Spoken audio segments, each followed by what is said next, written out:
What's going on, bottom line viewers? It's Mitch here, live for your NFL Week 6 picks, straight up and against the spread.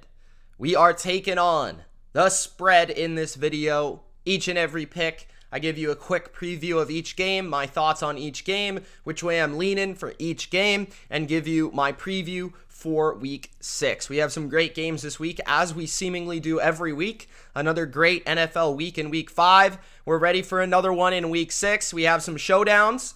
We've got 3 streams this week, including one with a guest involved in one of them. So you could see in the thumbnail. Might give you a little bit of an idea who that guest is and which game will be the stream of the week. But we do have 3 streams this week, kicking off with Thursday. That's tomorrow. So we got the stream of the week tomorrow. We got the Bucs and the Eagles, Thursday Night Football. I wanted to do a Thursday night stream, see how you guys respond to it. Of course, if you come to the streams and if you support me during the live streams, I'll do more live streams. It's that simple. It is really that simple. So if you join me tomorrow night, Thursday Night Football, Eagles, Bucs, then I'll continue to do Thursday night streams and maybe even Monday night streams or Sunday night streams. We also got Sunday games. We have the Chargers and the Ravens. That will be one of the streams of the week, as well as the marquee main event, the New England Patriots and the Dallas Cowboys. In the second slate of games on Sunday, Dilly Vanilli will be joining me, so that's going to be a fun one. Somebody to work off of during the live stream and react with during the game. He is a Cowboys fan. I am a Patriots fan, obviously, so that's going to be really, really fun. Just a quick shout out to my man John over at Hot Take Hockey. The NHL started last night, and do want to give him a quick shout out. If you guys are hockey fans out there, of course I have my Penguins sweater on right now, so you know, like if you want to join up on some live streams, he does live streams better than anybody out there. So if you're a hockey fan, hit up Hot Take Hockey, subscribe to him. I'm pretty sure he's doing the Leafs and Canadian stream right now, so check Hot Take Hockey out. Go subscribe to him. He's one of my good friends from school, so check him out, guys. What's going on, everybody in the chat? So before we get to my picks, I do want to let you know what my record is straight up. Next week, we'll have like a graphic and everything ready for straight up and against the spread, but I did calculate my straight up picks. It's a little bit more complicated when it comes to my spread picks because I actually have to go back and look at the videos in each and every pick and see who I actually ended up picking versus the spread. So that's going to take a little bit of time. So before next week, I'm going to make a graphic for it and then continue to compile it. I just haven't really done that, but somebody was asking for it. So, you know, like, I really do these picks more so for fun. Like the games that I really I'm betting on, the games that I'm really like into, that I'm really putting my money on, those will be more so the best bets videos. Like these videos are more for fun, right? So that's why I haven't really been compiling the record. But when we look at the picks record this year, I am 52-28 straight up. That is a basically average each week of 10-6 each week, 10.4 and 5.6. So basically, I'd be a wild card team in the NFL at 10-6 each and every week. I started off rough in week 1. I was only 500 at 8-8, but then since then we've been pretty good. We went 10-6 in week 2, 11-5 in week 4, and then 11-5 in week 5. So pretty good. Since week 3, we've been really good. You know, 11-5, 11-5, 12-4. So let's continue to keep that streak going, at least straight up. And then I'll let you know down the road how my spread picks are doing. I'm doing very good in my best bets, so that's what I'm most happy about. If you guys don't already check out that series, make sure you do every single Thursday. That's out. And we're looking to continue that success and help you guys and reward you guys with some cash in your pockets, all right? So let's get this done. Let's get this rolling. What's going on, Connor, Steeler Nation, DJ, Matthew, Methan, what's up, man? Sean says Bucks win big. Kevin Durkant, is in the chat. Thank you for the compliment, bro. Nathan says, Mitch, send me a jersey signed by you. You're the true great. I appreciate that, man. I actually have a Milani jersey. If you want one, I can send you one. Maybe I got a lacrosse jersey somewhere I can send to you guys. Durkant says, Mitch talks about QBs like he's a professional coach for the position. Bro, I've studied it so much, man. I really care about quarterbacks. What else we got? He says, I got the school fit from Durkant. Love the Pens hoodie. Thank you, guys. Hector, James, what's going on? James from Wii Sports. Thank you guys for joining me here live. Appreciate it. Connor says he's sorry for his foolish behavior. Thank you, Connor, for the $2. I love you, man. Connor's one of the GOATs on the Patreon. If you guys want to also support me on Patreon, make sure that you do. Check out the link in the description. Let's go. Yeah, the Pens looked amazing. That's why I'm wearing the hoodie, because I was really, really pumped about the Pens' performance yesterday. They didn't have two of the greatest hockey players of all time, and their third best forward, Crosby, Malkin, Gensel, all out, and they beat the back-to-back champs 6-2, so I was pretty pumped about that. But let's get to the picks, guys. I'm just going to send a tweet out real quick in case I haven't already. And then we are going to pick these games. Let me know as we go throughout the games who you're picking as well, because I like to hear from you guys in the comments. Oh, we got another super chat. Robin with a $1. Appreciate it, Robin. If you want to leave a comment, you can always leave a comment with the donation, but I appreciate the super chat. Thank you. Okay, so let's get it going with Thursday Night Football. This is, and I added the Stream of the Week banner now that I'm trying to be a little bit more organized to let you guys know when I'm streaming. So we've got the Stream of the Week, the Buccaneers and the Philadelphia Eagles, another one. We got 3 this week. This is the first one. As far as I know, the spread still remains at 7. It opened at 6.5. It went slightly up to favor Tampa. Tampa -7. Tampa is a very public team. They've got a lot of money coming in each and every week on them, so this likely only goes up. Although it does seem that the Bucs, once again, will have a lot of injuries in this game. Pretty much offensively, they're pretty healthy outside of Rob Gronkowski, who is out for the game, but he should be back next week, which is a good sign for the Bucs offense. I think, Gronk hasn't really hurt them being out of the lineup, but he's still a really good player, as we saw through the first 3 games. And when he's in the lineup, he gives them a little bit more in terms of that balance with 2-3 tight end sets, and then the ability to run block the way that he can, which I think arguably, he is still the best run blocking tight end for good pass catching tight ends out there. There are some guys like Lee Smith who might be purely better than him, but they don't catch the ball, right? But Rob Gronkowski is still an amazing player, and he will help the team down the road. But he's out for this game.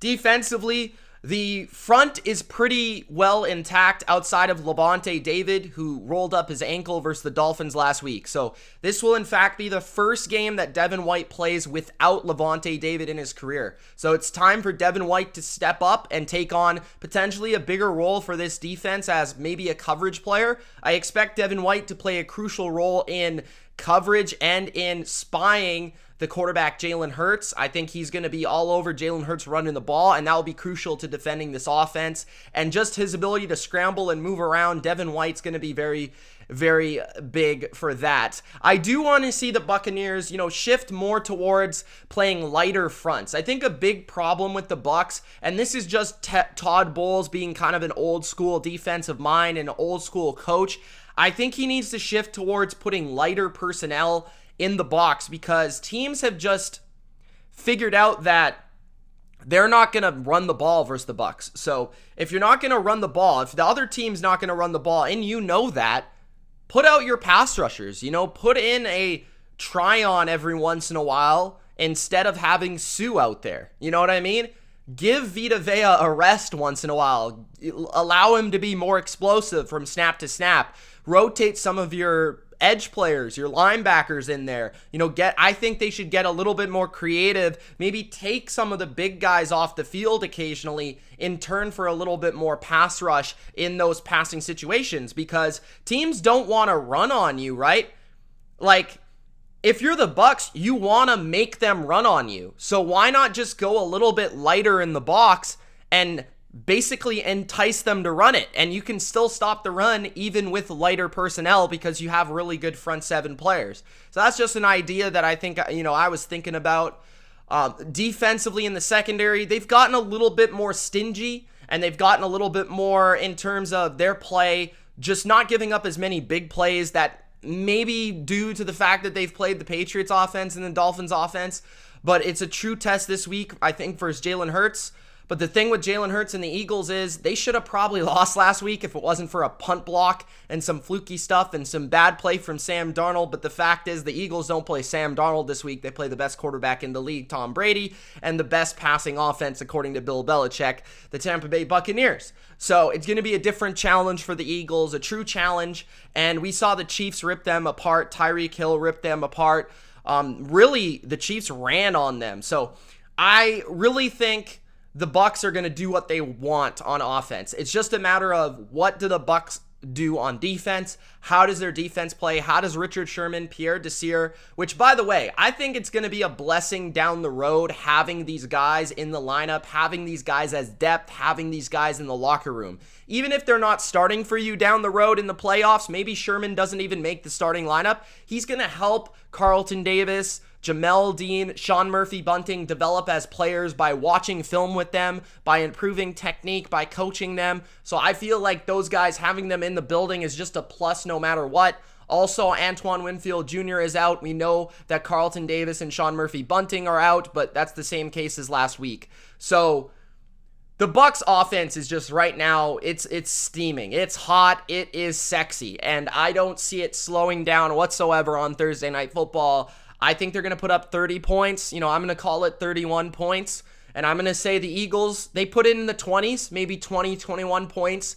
But I think the Bucs have figured out some of their flaws in the secondary, and they've made it a little bit more simple. And I think almost playing more zone helps you defend Jalen Hurts. The Eagles also, they just don't run the ball anyways, so they're going to kind of play into the hands in terms of what you want to do to defeat the Bucs. So that's helpful from the Eagles' perspective. But they don't have a Matthew Stafford. They don't have a Dak Prescott. Jalen Hurts needs to prove to me that he's at that level. He is not. I've liked what I've seen from him, but he needs to be more accurate down in, down out. He can make big plays, he can scramble for big yards, but he's not quite an accurate passer just yet from down to down to really believe that he's going to go toe-to-toe with Tom Brady. So I'm going to take the Bucs here to win the game and to cover the 7 points, although I wouldn't bet on the Bucs most likely to cover the points because of all the defensive injuries and because of the fact that this game is a Thursday game. It's on the road for the Bucs, and situationally that can be tough. We see some awkward football like we did last week on Thursday, so there is always a chance that this could be a closer game than anticipated. But I just don't think the Eagles right now match up well with the Bucs, a team that is just scoring at will and should be able to pick up another victory here. Is Gronkowski playing? He is not playing in this game, but likely to play next week. So there you go. That is the first stream of the week, guys. Make sure you tune in for that game on Thursday. Next up, the first game on Sunday, which in fact is a Sunday Europe game. So it's an early game. I believe it's like 6:30 for me, like Pacific time. It might be 9:30 a.m. for others out there on the East Coast. But this one is, I don't even know. Like, this could go either way. And quite honestly, my prediction for this game is going to be a blowout. Like, I don't really know who's going to blow who out. But my thing is, it's going to be a blowout. That's what I think. So, I'm going to say, I believe Tua is back in the lineup for this game. Jacksonville has this Urban Meyer problem right now, and I don't know if I'm buying the Jags right now. They did not look good last week versus the Titans. Their defense continues to struggle. I'm pretty sure Howard could also be out for the Dolphins here, but I have to take Brian Flores. I mean, the coaching advantage in this game is immense. I just think Miami is more buttoned up. I think in a situation where you have to travel to Europe, the team with the general that can get this team ready is Miami. It's not Jacksonville. Even though Jacksonville has more experience playing in Europe like players do, the coaching staff does not. So personally, I will take Miami to win this game. I think this spread is telling you from Vegas that Miami should be significantly favored in this game. Sometimes when Vegas makes the line 3.5, it really means it's trying to entice you to take the underdog with the hook. But sometimes it actually means that the team favored by 3.5 is actually like a touchdown, closer to a touchdown better than the other team. So that's what I look at. I do think Tua, as much as I really, hate on the dude, some people would say, I do think he's better for this team and better for this offense and a better fit than Jacoby Brissett. I have not been impressed with Jacoby Brissett recently. Jalen Waddle, they need to get him going somehow. They need to get the ball in his hands. Myles Gaskin looked good last week. They need to continue to throw him the ball. But I'm just going to go with Brian Flores over Urban Meyer, man. I really just do not believe in the Jags. If I'm wrong, I'm wrong. But I'm not going to be wrong by picking Urban Meyer over Brian Flores. It's really that simple to me. So give me the Miami Dolphins to win and give me the Miami Dolphins to cover in this game. I also believe it will be somehow a blowout. Like maybe it's a bunch of turnovers. Maybe it's like a punt block.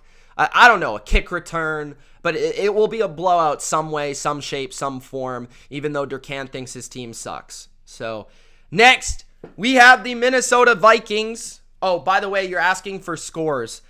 Cindy asked for scores. So in the first game, I had 34-21. The Bucs over the Eagles, and then in the second game, I will go with the Dolphins winning 27-10 over Jacksonville.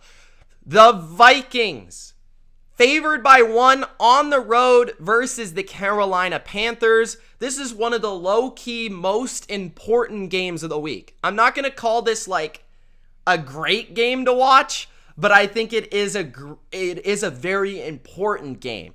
So either team, whichever one wins this game, is going to take significant strides forward to making the playoffs in the NFC and in the wild card. Now, the big issue I see in this game, I'm not exactly sure what the total is here, and I might actually want to look just for you bettors out there. What's going on, Jennifer, Joan, Deshaun? What's going on, guys? Pocket QB Lamar Jackson. Nice name. I like it. I'm going to check the total for you guys in this one because I think this is a very interesting under. So it is 46, the total. So 46 is interesting to me. I think I could see this game being an under here. I think the Vikings defense is getting better and the Panthers defense is pretty good. And I think the big issue in this game for both offenses is the defensive lines. I think the defensive lines of both teams can really rush the passer and really get after it. Now, I could see Dalvin Cook having a big game if he's suiting up, but he's been a little bit banged up. But that being said, when you run the ball, often it leads to less points. So the Vikings wanting to run the ball is going to lead to less points overall. It's going to milk the clock. And you know how that goes, right? Just typically when you run the ball, it leads to less points because when you pass the ball, it's rather big plays on average, or it's incomplete and it stops the clock. It just makes mathematical sense, right? Common sense. So the Vikings, I feel, are going to be a team that can run the ball, move the ball that way, but they're going to struggle when they get into pure passing situations in this game. Justin Jefferson is low-key having a phenomenal year right now, and nobody's really talking about it. I think Justin Jefferson is a top 3 receiver in the NFL right now. I would put him third behind Adams and Hill. And then you've got Adam Thielen, who's been a little bit hit and miss as of late, but really the Vikings don't have much else in terms of weaponry at wide receiver, tight end. Nobody else can really seemingly get it going. And the offensive line struggling to pass protect. On the other side, Sam Darnold is really struggling. I think teams are starting to figure out what works for the Panthers, what doesn't work. And for whatever reason, the Panthers have been very good in the first half the last couple of weeks and very bad in the second half. I'm not sure why that is. Maybe teams are figuring them out by halftime and making adjustments to shut them down. But I look at both coaches being defensive coaches, and I think both coaches are going to be able to hone in on what these offenses do well and what they don't do well. I'm not sure if McCaffrey will be back. I know he's questionable. I think he's been limited in practice. He could be back. He could not be back. If he's on your fantasy team, definitely check that out. Even if he comes back. So here's the thing with the Panthers.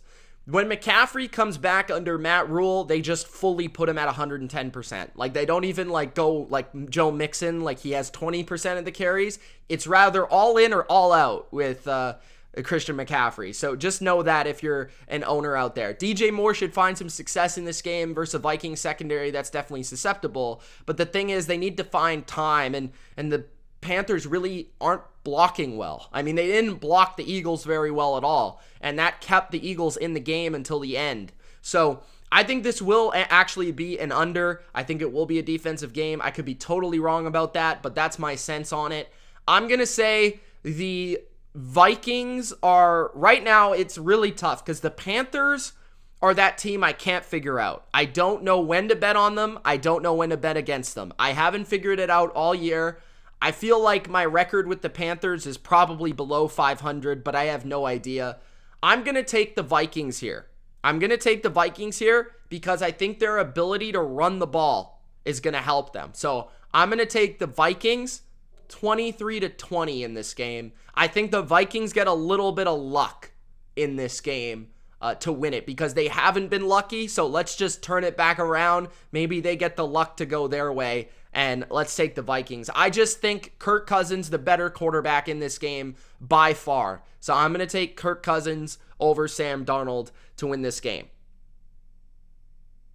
Next, we've got the Cincinnati Bengals at the Detroit Lions. Guys, if you haven't already, Gronk spike the like button. Make sure that you do Gronk spike that like button. And if you are a subscriber, make sure that you do Gronk spike that notification bell. How about that? All right. Let's get back to the picks. We've got the Cincinnati Bungles. Oh yeah, I forgot. I'm no longer calling them the Bungles. I have now officially renamed them to the Bengals. So, guys, I will no longer allow the Bengals slander in my chat. You have to call them the Cincinnati Bengals from here on out. That is their official name. As for the Detroit Lions, we still call them the Detroit Lions, but we don't know when they will actually win a game. Okay? This is one of those spreads where if you're asking me to make the line of this game, the Bengals are clearly 3.5 points better than the Lions. But for whatever reason, the Lions are always in the game at the end, no matter who they play. I mean, they could play the 07 Patriots, and somehow the Lions would manage to lose the game by 3. Okay? So, I look at this one, and I've been impressed by the Bengals. I want to see how healthy they are entering the game. Joe Mixon should be back fully. Samaje Perine has been put on the COVID list, our favorite list in the NFL, or maybe our least favorite list. And their offense is pretty healthy, right? T. Higgins is back now. Jamar Chase is a freaking stud. They've got T. Higgins playing, Tyler Boyd playing, CJ Uzoma, I don't know how to say his name, Zamboni, I don't know what his name is. And then you've got the offensive line performing better. And Joe Burrow had a little bit of a throat issue, but he'll be good to go. The defense, a little bit of issue at cornerback right now in terms of a little bit guys dinged up, but that kind of feels like every team is like that. The Lions got some issues at offensive line, injury-wise.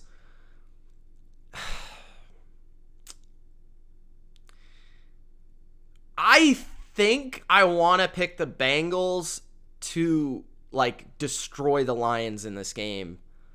But I also have this sense that the Lions are going to win. Like, I really can't figure it out. I don't know whether I want to go with the upset or I want to go with the Bengals winning by like 20. I mean, it's going to be either or. The Lions are rather going to win this game outright. I'm calling it right now.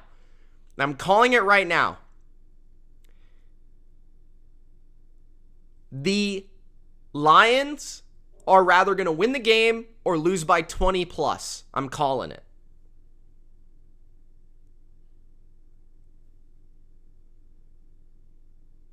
I'm going to take the Bengals. I believe in the Bengals. I like their D-line. I think they can stop the run of the Lions. Jared Goff is a goofball. This is in a dome. Joe Burrow can throw in a dome. I don't think the Lions can cover the Bengals. I don't think the Lions can stop the run versus the Bengals. I like the Bengals here.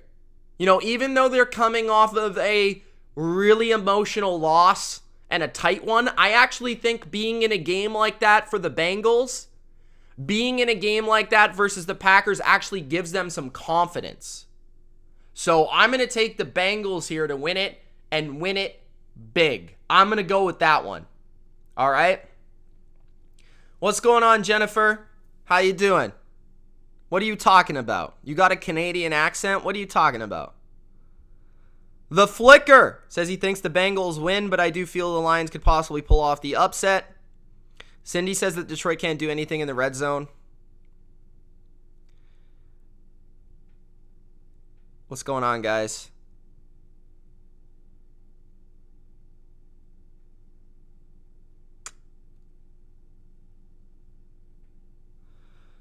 Okay.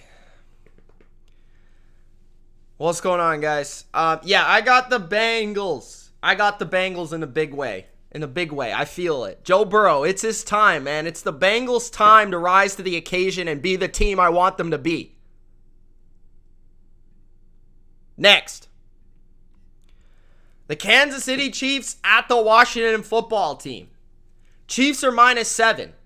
Now, the Chiefs, I read today a report that the Chiefs, Tyreek Hill didn't practice, Chris Jones didn't practice, Joe Tooney didn't practice, guys. Are you kidding me?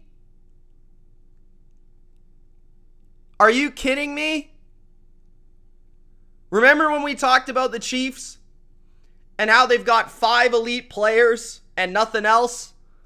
Well, now they might be missing 3 of them. Now, I assume that Tyreek Hill will play. And as long as Tyreek Hill plays, I think they'll be okay.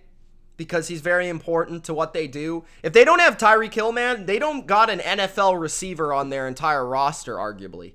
I mean, maybe Mecole Hardman's an NFL receiver. But besides that, I don't know if they have another NFL receiver. I'm just going to be honest. But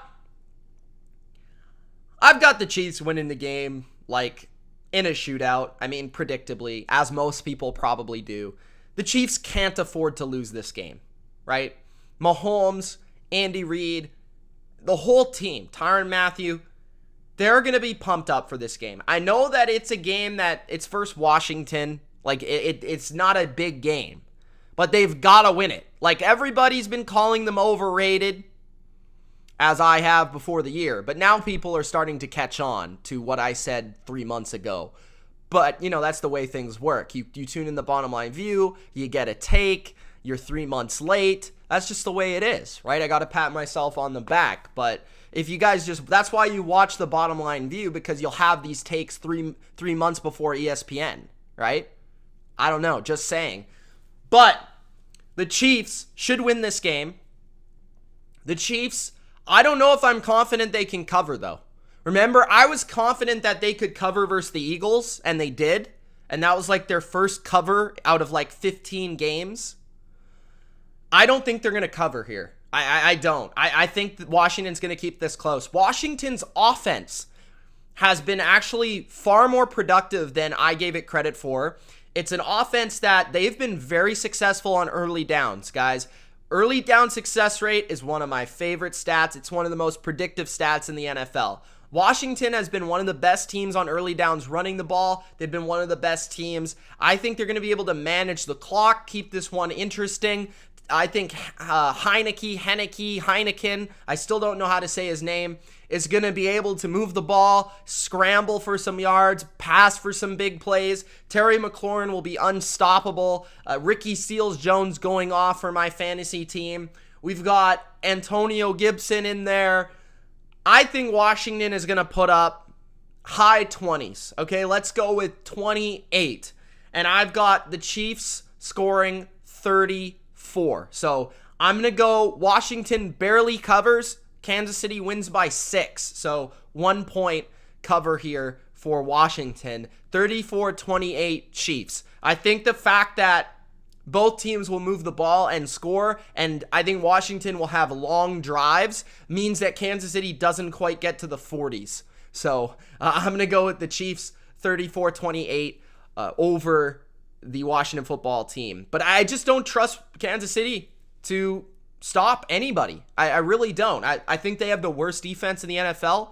It's one of the worst defenses, quite honestly, guys, since I've been watching football. It is one of the worst defenses I've ever seen.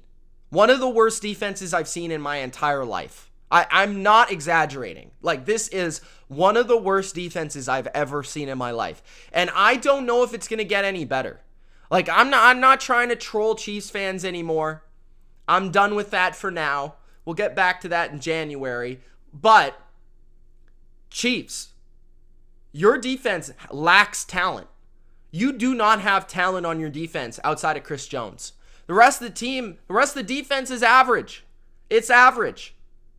You need playmakers on this defense. Frank Clark has been a complete bust. Terrible contract. Your linebackers are booty. Your rest of your D-line is trash. Your safeties, Daniel Sorensen is the worst safety in the NFL right now. Cornerbacks are even worse than that. So, like, I like L'Jarius Sneed, but, like, bro, it's bad. It is bad out there. They're leaving guys wide open. They're getting run over. They can't stop anything. They can't even, like, play basic defense. So, I've got Washington here. And I don't know if Spagnuolo is going to be able to fix it down the road, honestly. But their offense will still score. So, there you have it. But don't sleep on Washington. Don't sleep on Washington's offense. Defense sucks, though. Next, the Houston Texans at the Indianapolis Colts. I've got the Colts here to win the game. As far as the spread is concerned, that's tough. 9.5 with Carson Wentz. I'm gonna take this. I'm gonna take the 9.5. I am. I think that's too many points for the Colts. You know, if it was too many points for the Patriots, I think it's also too many points for the Colts. You know, those two teams are fairly similar in terms of how good they are in the NFL. Carson Wentz, the Colts are coming off of kind of a heartbreaking loss. And yeah, I just think that's too many points. You know, maybe I'm wrong. Maybe the Colts cover, but I just think, you know, that's too many points for the Colts. They're just not good enough versus almost any team in the NFL, right? I think the Texans, you could argue, are the worst team in the NFL. So, but the Colts, I was impressed with what I saw on Monday night, but I was also impressed with the Texans. I think Davis Mills is getting better. He's growing, learning. Brandon Cooks is still there. They've got some low-key weapons. Chris Connolly playing for them, and a running back, just old man retirement home that's doing work. The O-line isn't bad. The D-line isn't bad. Like, their defense plays structurally properly. Like, they don't just give up big plays all the time. They're not terribly coached. They're well coached. They fight hard. As long as that's the case, I think the Texans can stay competitive. But I was impressed with the Colts overall on Monday night, and I think their front seven is improving. They're getting to the quarterback more often, stopping the run better. Secondary is a concern for me, though. I don't know who's going to cover Brandon Cooks here. He should have a pretty big game. And offensively, Carson Wentz looks better. He's more comfortable in the offense. I think they're starting to figure out what works, what doesn't work for him. Obviously, Jonathan Taylor is playing very, very well. Michael Pittman's playing very, very well and starting to break out as a second-year receiver. But I just don't know if the Colts are good enough to be giving up 9.5 to any NFL team. So I'm going to take the Colts here, and I'm going to say they win kind of an ugly game. They probably come out a little bit slow because of the emotion of Monday night being on a little bit of a shorter week here. So I'm going to say Indianapolis wins like 24-17.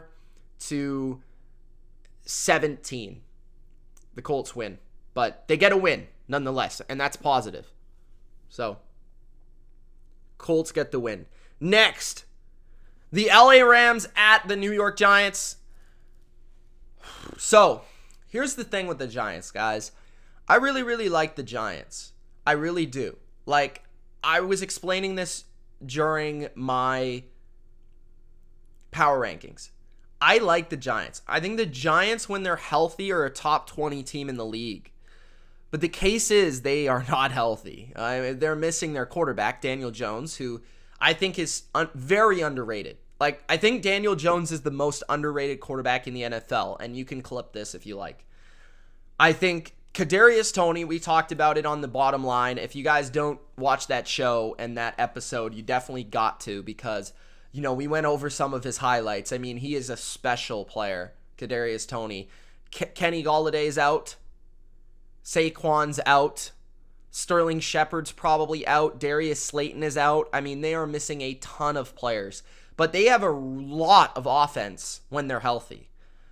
But the problem is they don't have any of those players. Defensively, the Giants have been, I think, slightly underwhelming. I thought they would be a little bit better than they have been. They haven't been bad necessarily, but I thought they would be closer to good than average. And they're more so average. They're just a defense, which is a little disappointing given the talent in the secondary and the coaching that I like. But the Giants are feisty. They find a way to fight and be in games. I just don't think they have enough talent on the field this week. The Rams are having a 10-day rest. Matthew Stafford was a little sloppy on Thursday. I think they want to clean that up. You know, the Rams can really do whatever you want to take away. They can do the opposite. If you want to take away the run, they can pass. If you want to take away the pass, they can run. They've got all the weaponry to attack this defense.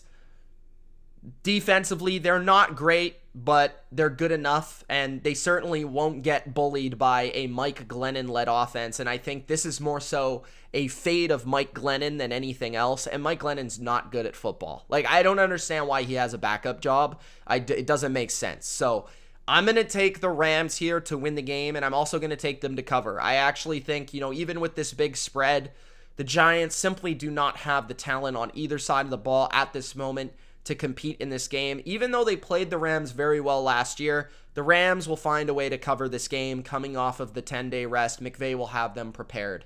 So the Rams will make a statement here with a big win, as they should have a big win. Next, the second stream of the week is the Los Angeles Chargers at the Baltimore Ravens. Ravens are favored by 2.5 here. Slightly surprised by that, given that the Chargers have beaten the Chiefs and the Browns now in the AFC. And Justin Herbert has been one of the best quarterbacks in the NFL. Brandon Staley has been probably the best coach in the NFL this year. On the other hand, Lamar Jackson has been a true MVP candidate, one of the best quarterbacks in football, and really their passing game has been better than expected, I think. But that's really the only thing I look at Baltimore and I say, that's better than I thought. Everything else is worse than I thought. The O-line's a little bit worse. The run game's significantly worse than I thought. The defense is worse than I thought. Like, the Ravens are a team that are 4-1 that could easily be 1-4. It's kind of that way for them. And the same thing could be said about the Chargers. But I do feel like the way that the Chargers are winning has been a little bit more convincing, given that their close games have been versus at least good teams, right? The Ravens have played some close games where they could have lost to the Colts and, you know, the Lions. And that's kind of like, you know, that's not pretty necessarily. But I just believe in the Chargers. I really do. They're a top 5 team for me for a reason. Herbert is a freaking machine. He doesn't miss a throw. Keenan Allen and Mike Williams are arguably the best duo of receivers right now. You know, maybe you say Evans and AB, just saying. But they're up there for sure. And they've got other guys too, right? Jared Cook, Donald Parham at tight end, Austin Eckler at running back. And they've got guys like Jalen Guyton, who's a speedster. So they can attack that secondary, which has been susceptible, especially if the Ravens decide to blitz. Justin Herbert is very good versus the blitz. He can hang in there. He can buy time. He can make throws. And the Ravens kind of have to blitz to create pressure. So the Colts found a way to pass the ball effectively. Carson Wentz was playing very effectively. And honestly, Herbert is just a way better version of Carson Wentz. So I feel like Justin Herbert's going to put up 30 plus in this game. The question is, can the Ravens match it? And on the other side of the ball, I think Lamar is going to have some success running the ball. But I think the most overrated aspect of the Ravens is the running game in terms of the running backs. Their running backs have not been successful. Latavius Murray has been very inconsistent, if not bad. And their running backs have not found a lot of success. So the Ravens are going to have to pass more so than run. I feel like even though the Chargers are bad versus the run, I think a lot of people are going to look at this matchup and say, the Browns ran all over the Chargers, so therefore the Ravens will do the same thing. But it's different, right? The Browns are more of a conventional running team. They're more of a power running team with Nick Chubb and Kareem Hunt. The Ravens are more of a quarterback run team, right? They're more of that type of style. And I don't think that necessarily is going to be the same for attacking the Chargers and the same success rate. So I think the Ravens will hang around, no doubt. They have a lot of heart, but at a certain point, you just kind of run out of gas in these games. And I feel like that could also be said with the Chargers. But I just think the Chargers have more. They have more talent. They've got a more well-rounded roster. And nobody is out coaching Brandon Staley right now. So I'm going with the Chargers to win another close one. But I think this is going to be slightly more convincing. I feel like the Chargers in this game are going to get a lead. And I think they're kind of gonna more convincingly win this game than they did versus the Browns, where they came from behind, that sort of thing. So I'm gonna say in this stream of the week, the Chargers win it 34-27 over the Ravens. Next, I think 34 is my favorite NFL number. I think I figured that out. The Packers and the Chicago Bears. So Green Bay favored by 4.5. And obviously, guys, in that last game, I'd take the Chargers with the points. So the Packers minus 4.5 take on their rival of the NFC North, Justin Fields, and the Bears, who are 3-2, surprisingly. Who would have thought, on the season. The Bears are that team that, they are a bad team that always seems to have a record that is, above their head. I don't understand it. It doesn't make sense to me. But it is the case the last 3 to 4 years in the NFL. It's just been the way the Bears have been. Maybe it's the defense. I don't know what it is. They just find a way to beat bad teams. But the Packers are not a bad team. I will say that. The Packers are a pretty good team. And they also have Aaron Rodgers, who's kind of owned the Bears throughout his career. This is an interesting number, 4.5. I think there is a way that the Bears can cover this and make this competitive. But at the same time, I don't think the Bears have the team to really be able to cover this number. I think this looks like a tricky spot to not take, I think a lot of sharps are going to be on the Bears because the Packers are beat up and defensively they don't have a lot of their greatest players out there. Their pass rushers are out, Alexander's out. But I don't really think that matters versus the Bears. The Bears aren't an explosive passing offense. I think last week they beat the Raiders with 120 passing yards. The Bears versus the Alabama Crimson Tide are not going to throw for 300 yards. It's just, they're not. They're not going to throw the ball versus Georgia for 300 yards. So, I think the Bears just can't throw the ball versus anybody. Even though they've got Allen Robinson and Darnell Mooney, Fields isn't ready for that, and I don't think the scheme is ready for that, quite honestly. I don't believe in Matt Nagy enough. And the O-line is not very good. The Packers actually did get some pressure on Burrow in moments, but Burrow is just so savvy and good in the pocket. I think with Fields, they find a way to get him to the ground. So I think Green Bay, offensively, the Bears do have a pretty solid defense. They can get pressure after you, but Aaron Rodgers is Aaron Rodgers. He's not going to be, he'll be contained, but he won't be stopped. So I got the Packers 27-20, maybe, in that range.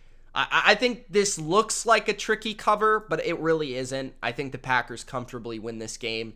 Not a lot of doubt within it. I'd be pretty surprised if they lose.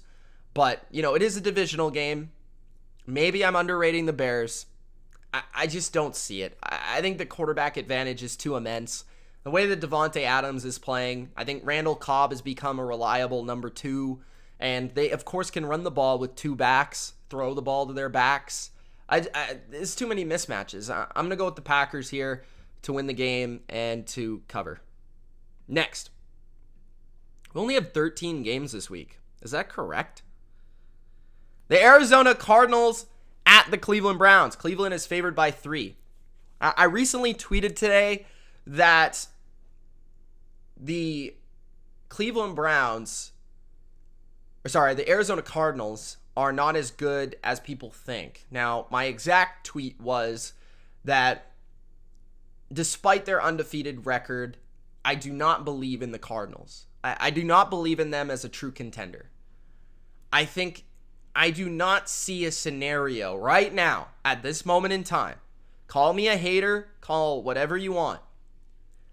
I do not see a scenario right now where the Cardinals go to the Super Bowl through the NFC.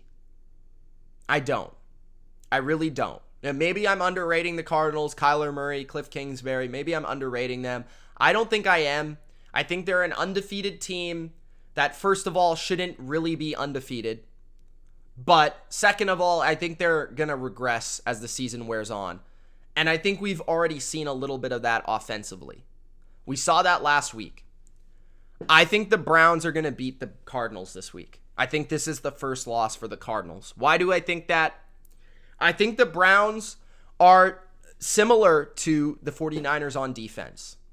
The Browns, now they have some secondary issues, but so do the Niners, right? The Browns front seven is athletic. They can get to the quarterback. They play the Seattle scheme, just like the 49ers do, to some degree. And I feel like the Browns defense is going to have a little bit of a bounce back performance here, slowing down Kyler Murray. Hopefully the Browns have some healthy guys in the secondary. But I don't think it's going to be a disaster, leaving Mike Williams wide open the way it was last week. The Browns in the game versus the Chargers were easily the better team. It just so happened that Brandon Staley went for it like every seemingly time that he needed to go for it, and they converted every time seemingly that they needed to convert it. And Justin Herbert was just unbelievable. So I think the Browns, the key advantage here is that the Browns can really run the ball on the second worst run defense in the NFL, or one of the worst run defenses in the NFL. Nick Chubb and Kareem Hunt could run the ball on the 85 Bears. I've said this once, I'll say it again. They could run the ball on the 2000 Ravens. They could run the ball on the 76 Steelers. It doesn't matter who you roll out there, they're going to run the ball. Okay? It doesn't matter. All right? The Browns are going to run the ball. Now, they do need to get Odell more involved or just trade him, because at this point, you're not getting the value for him. Baker doesn't even look at him some plays where he's wide open, so I don't know what's up with Baker, but I just feel like the run game, if you can run and you're the Browns, they can run the ball. That sets up everything else for them. That allows them to dictate the game. That allows them to put pressure on the Kyler offense. And the Browns, I just feel, are going to get more stops in this game. Chandler Jones is also on the COVID list, which is a significant loss. I think the Browns win this game. I think the Browns give the Cardinals their first loss this season. Now, another thing to be said here, the Browns have lost a couple close games to good teams, the Chiefs and the Chargers. I think this game they find a way to win it. I'm going to go with the Browns pretty convincingly. I'm going to say the Browns win it 31-20 in this game. I think they're going to win it pretty convincingly. Maybe 31-23. I think the Browns will be up in front like they were with the Chargers, but I don't think the Cardinals will have quite enough like the Chargers did to come back. So that's kind of the game that I see, the game flow that I see. So the Browns will come out hard, be up in the game, be dominating the game, and then the Cardinals will surge at the end, make a push to come back, but they won't quite be able to come back. So that's kind of the way that I see this game going. So I like the Browns, and I also like the Browns to cover as well. I think a lot of people are going to be on the Cards this week, plus the 3, but I disagree. All right. The Dallas Cowboys at the New England Patriots.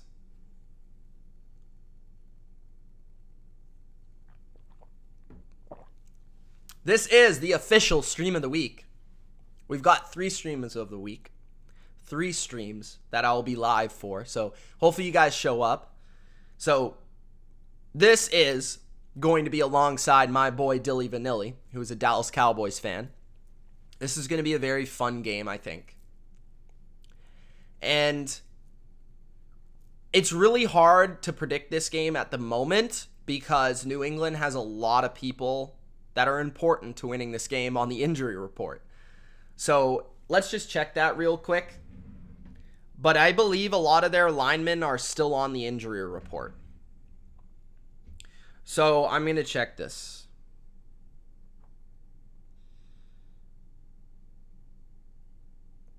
Dallas is favored by 4.5. Let me know who you guys think is going to win in the comments. But this to me is the game of the week. It's Patriots Cowboys. It's arguably the 2, most popular teams in the NFL. It's my dad versus me. So that's always fun. I've been telling him for the last 3 weeks the Patriots were going to beat the Cowboys. But now, with all these injuries, I'm a little bit less positive. So let's check it out. So for New England, limited, okay, Van Oy, Perkins, Mills, Jonathan Jones, Justin Herron, Nick Folk, Kyle Duggar, Cody Davis, Juwan Bentley. So those guys should probably be playing. Did not participate, Shaq Mason. Obviously, Trent Brown is on IR. Oh, that's interesting. So the Cowboys didn't have DeMonte KZ or Trevon Diggs or Dorrance Armstrong participate. That's interesting. I don't know if that's I don't know if that is like because of rest or what that is because of. But this game, I think, will hinge on Belichick's game plan, along with if the Patriots can maintain possession offensively. I think those 2 things are going to play a really key role for this one. But I've been saying it for the last couple of weeks. I think the Patriots are going to win this game. Now, you could call me biased, whatever you want.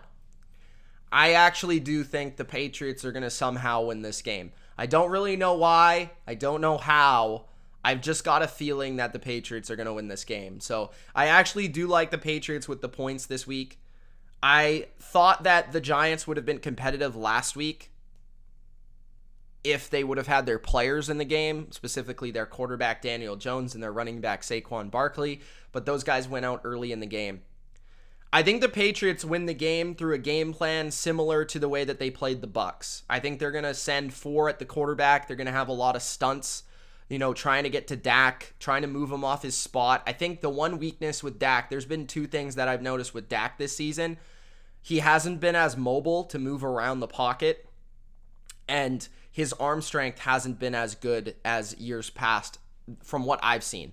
A lot of what the Cowboys have been doing on offense has been getting it out quick, passing it quick. I think New England, they've got the corners to match up with the Cowboys. Jalen Mills should be back in the game, wasn't in last week. I think Jamie Collins plays a bigger role, had 1 sack on 3 snaps last week. I think he plays a bigger role this week in his second week with the team. I just think they're going to win, man. I really do. I could be totally wrong, but I think the defense plays huge here. Matthew Judon has been one of the best defensive players in the league. Their pass rush has been very effective. I think the defense has something to prove. They always rise to the occasion when they're an underdog. The offense, as long as they have most of their offensive line intact, I think they'll be able to protect Mac. And I think Mac will have success passing the ball quickly out to his receivers the way that they want to in this game. Mac has been getting better and better. The offense has been getting better and better. They're gaining more confidence. Hunter Henry is becoming a big part of the offense. It's nice to see. I think the run game will get better the more that the offensive line gets healthier. But I think this is a game New England wins. Maybe they get a turnover, some sort of big special teams play.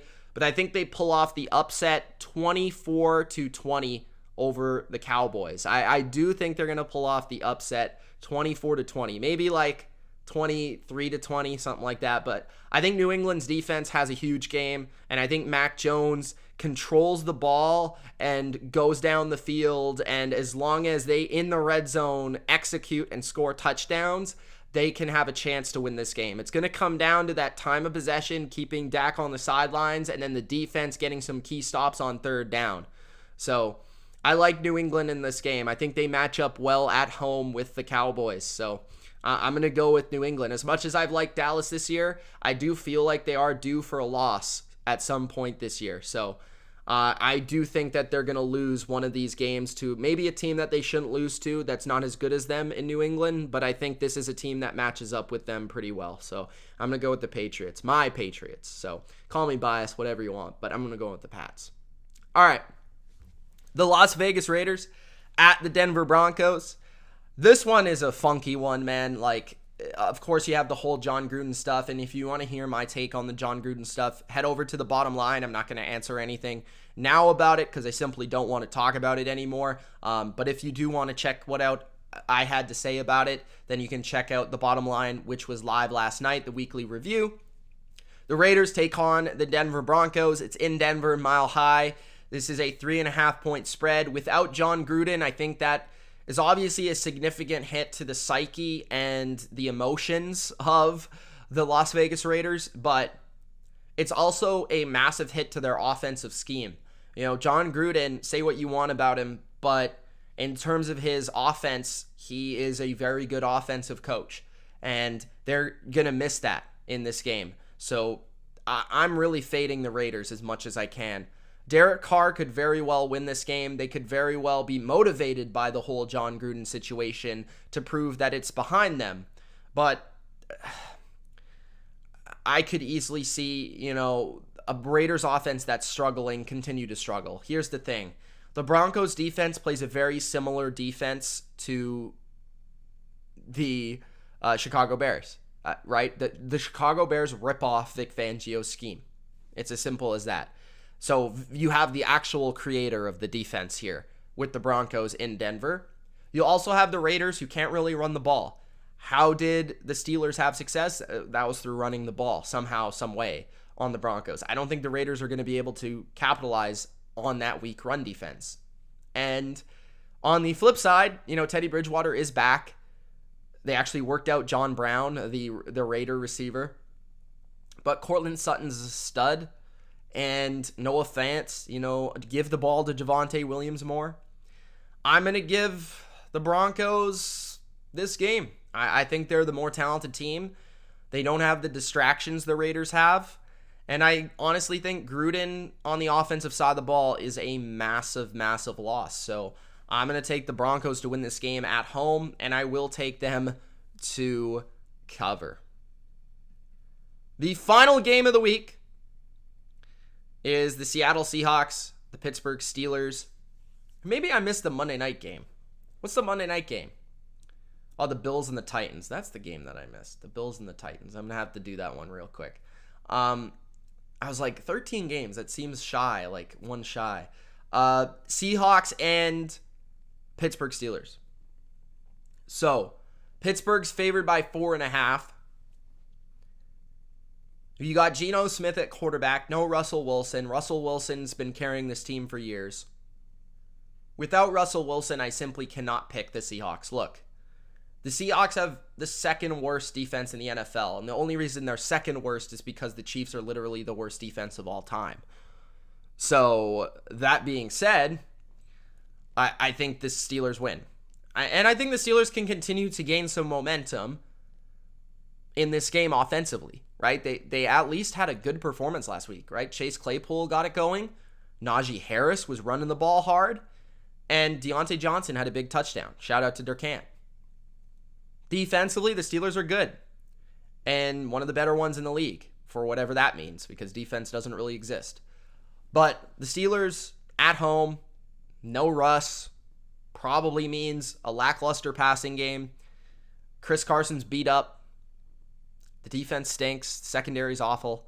I think Ben is going to get a little bit of time, and he'll have matchups everywhere. So, really, the Seahawks, they have no good matchups on defense here. I don't see really how they stop, even though the Steelers are a bad offense. They've got Deontay Johnson, Chase Claypool, and Najee Harris. All can win their matchups one-on-one. So, I like the Steelers here to win. I'll take them to cover 2. I'm going to say they win a solid one, like 27-14 over the Seahawks. So that's my pick for Sunday Night Football. Not the greatest Sunday Night Football game of the year. In fact, it's probably the worst of the year thus far. Now, I'll answer some of your questions if you have any questions while I get this graphic up for the Bills and the Titans, which is the Monday Night Football game, which I don't think I will be streaming. I might be watching this one with my friends, but we will see how that goes. I know my buddy Trav, don't know if he's watching this, but my buddy Trav wants to get together. This crazy Ravens fan, bro. Last Monday, he was texting me about Lamar and the comeback. I've seen like every big Ravens Patriots game with that guy. Had some fun moments. We were just like, pass it to Mark Andrews, man. Mark Andrews going to work. Okay, wait. I got to get the Titans.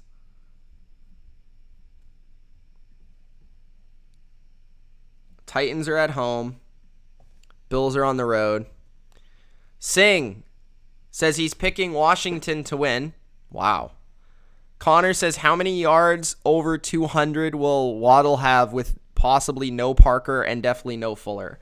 He'll probably have 18 catches for 47 yards.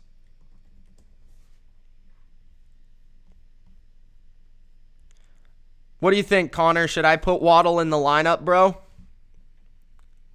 I got my boy Kadarius Toney though now. I might not have to. Kadarius Toney, Mike Evans, and AB are just going to carry me to the promised land. That's the plan. How many yards for Derrick Henry?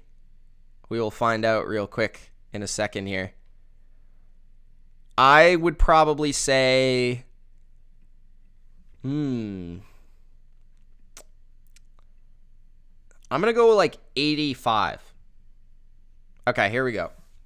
Monday Night Football, arguably, the most important game of the week in the AFC, which is the Buffalo Bills and the Tennessee Titans.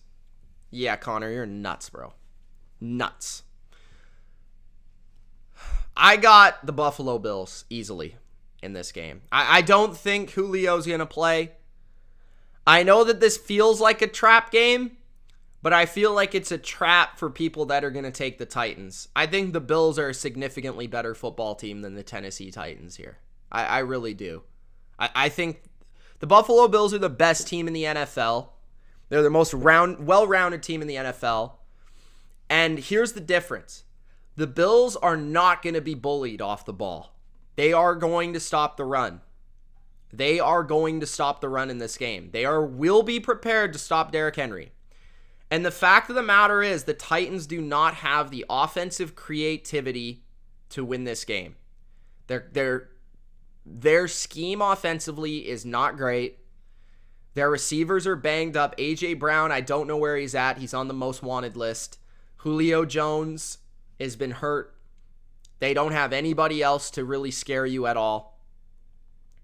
And I don't think, they're gonna have spurts where they're maybe successful on offense, but I don't think it's gonna be like reliable throughout the game. I think McDermott and Frazier have been on it, and I think their revenge tour, as Connor says, continues here. They just beat the Chiefs. I think they're gonna smack the Titans around in their own building. On the other side of the ball, I mean, good luck. Like, the Titans will not stop the Bills maybe once in this game. Like, how? The Titans' pass rush is bad. Their secondary is even worse. Like, I think the Titans are low-key the worst good team in the NFL. Like, they've played some bad teams, and they've beat those bad teams. They lost to the Jets, okay? The Bills are the best team by far right now. So I got to ride that. Even though it feels like a scary spot, the Bills should win this game, and I think the Bills are going to continue to make a statement. If this game was not on Monday Night Football, maybe I go with the Titans. If it's on a Sunday, at 1 Eastern time, maybe I go with the Titans. But this is on Monday Night Football. after being on Sunday Night Football. The Bills are going to come to play. They're going to come to play, and they're going to cover this game. I think the Bills win 38-27 over the Titans. That's my score. And those are my picks for week number 6 of the 2021 NFL season.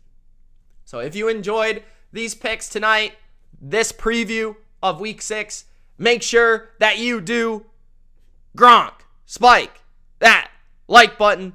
Don't forget to subscribe to the channel for more NFL on BLV, and Gronk, Spike that notification bell. Guys, thank you for joining me. Ladies and gents, I appreciate you all every single week. I love doing the pick show because we always get a lot of viewers and a lot of commenters. Thank you guys for showing up. Thank you guys for Gronk, Spike and the like button, and thank you guys for supporting me each and every live stream.